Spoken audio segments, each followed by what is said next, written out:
Hi everybody, this is another Fast Foundation Friday where I always exceed my self-imposed limit of 3 to 4 minutes. A lot of people have asked me how I safely prepare and package up my secondhand corsets whenever I'm selling off part of my collection, so I'm going to show you how I do that today. But it's important to note that the methods I show in this video is not necessarily how I think everybody should ship their corsets.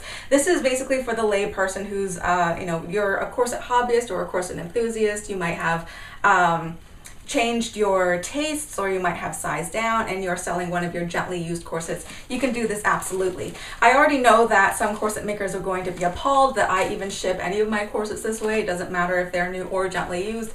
However, when I have received corsets in the mail from professional corsetiers, I have had anything from a corset literally bent in an L shape and stuffed into an unprotected, non-waterproof manila envelope, all the way up to lots of tissue paper, acid-free of course, and ribbons and bows and pictures that have been autographed and spritzed with perfume and sent in an engraved box. So you're going to have a spectrum here. I like this particular method because the bubble mailer where I'm from can be recycled and there's very little waste involved, and it's a very lightweight, small packet that can usually be mailed at a cheaper rate compared to a really heavy, bulky box.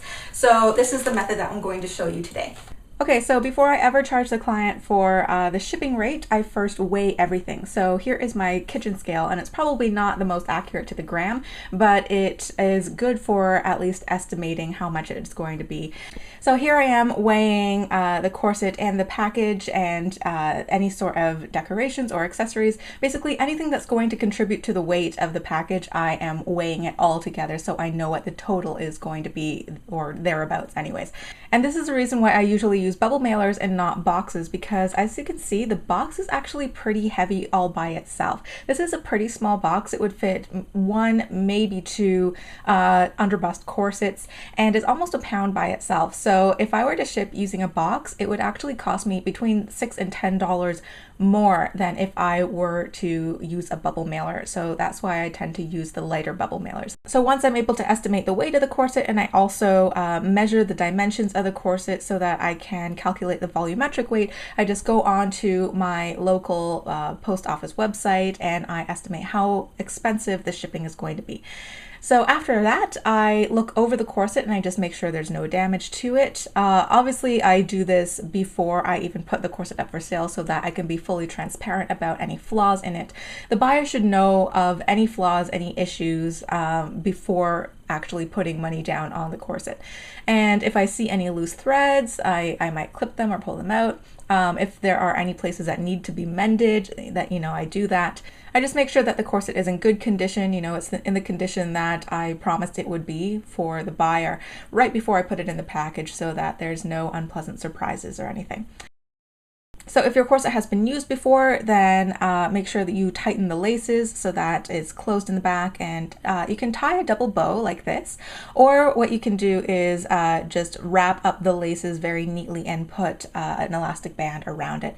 And now I use a lint roller, and you can see I am peeling off the used tape and using a new piece of tape for this. And I do this for every single corset that I'm selling. One, because I want it to be as sticky as possible so the corset is as clean and lint-free as possible, but also you do not want to be using a lint roller that was just on a black corset and then try to go over, say, a light colored corset, because some of the darker lint will transfer onto the lighter corset. So make sure that you use a new piece of tape for this every single time.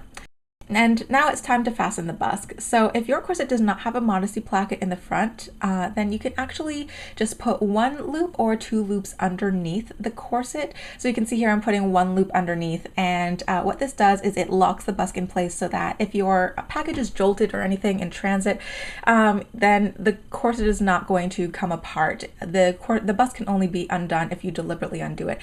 However, I noticed that sometimes when I'm trying to take busks apart that have 1 loop underneath, it's kind of frustrating. Like it almost feels too tight. So I noticed that Dark Garden actually puts 2 loops underneath, and I actually really like that. It's still very secure. The busk stays in place if you try to agitate the corset.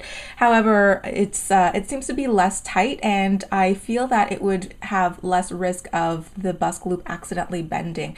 But if you are sort of paranoid about the loops bending, or if there is, say, a modesty placket in the way and you can't put some of the loops underneath the busk, then you can actually just fasten the busk as you normally would and put an elastic band over the loops if you want. Now, the way that I package my corsets, the busk is very difficult to actually undo because it's wrapped up so tightly. But if you want that extra step of security, then you can just do this. Next, you want to fold the corset whichever way it seems to naturally want to fold. So for some, the corset might want to naturally fold in half or in quarters, or for some others, like this one, it will very easily fold into thirds. So now you can see that I'm wrapping my corset in tissue paper. It looks nice, and it also keeps it dust free when it's traveling. You can order some acid-free tissue paper. It can be expensive depending on where you find it, but I know a lot of people who don't use acid-free tissue paper because it's probably only going to be in the package for a few days up to a few weeks probably, so there shouldn't be too much damage as long as you take it out in good time. And if I'm shipping multiple corsets at once, then I definitely wrap them in tissue paper so that the dye doesn't transfer from one corset to another, especially if I'm shipping, say, a red corset with a white one or something. And I often put my business card on the package with a personalized thank you. Even though I didn't make this corset, I'm still appreciating them supporting me by buying this and taking it off my hands and whatnot, so I do add a little bit of a thank you there. At this point, you'll want to think about waterproofing. So if you're sending your corset in a cardboard box or some sort of envelope or paper mailer, then you'll want to put the corset in a plastic bag just in case your package accidentally goes for a swim on its way to the buyer. I mean, it's not likely that the mail truck is going to fall into a lake or anything, but seriously, if conditions are humid or musty or anything, that moisture or smell can make its way into your corset. So this is why it's a good idea to have some sort of waterproofing somewhere in the package. But since I use bubble mailers and they're already waterproof, I usually don't put the corset in another plastic bag. I just put the corset in, I peel off the strip, and I seal the package, and I tape up any gaps if needed. Now, I typically write the address on before putting in the corset, but I want to protect the name and information of the actual buyer of this corset, so I'm not showing it on video. Some people, if their penmanship is decent, they will write the address directly on the package, while other people might just print out the address onto labels and just adhere the labels to the package. In Canada, they're pretty lenient about sending package internationally, even just writing on the package by itself. You don't have to type it out. But I recommend that you check out what is necessary with your country's international mailing policy just in case. Now, some people have asked me if mailers are not good because they are soft. That's why I know a lot of people do insist on shipping in boxes. I have never had an issue with a corset being damaged, but if you want to, you can just write, please don't fold or bend on the package. And at least in Canada, they're pretty nice about, doing what you ask. If you want to, you can get some cardstock and just slip it inside the package to stiffen it a little bit. However, if you're going to add cardstock, then you do need to include it in your total weight just in case.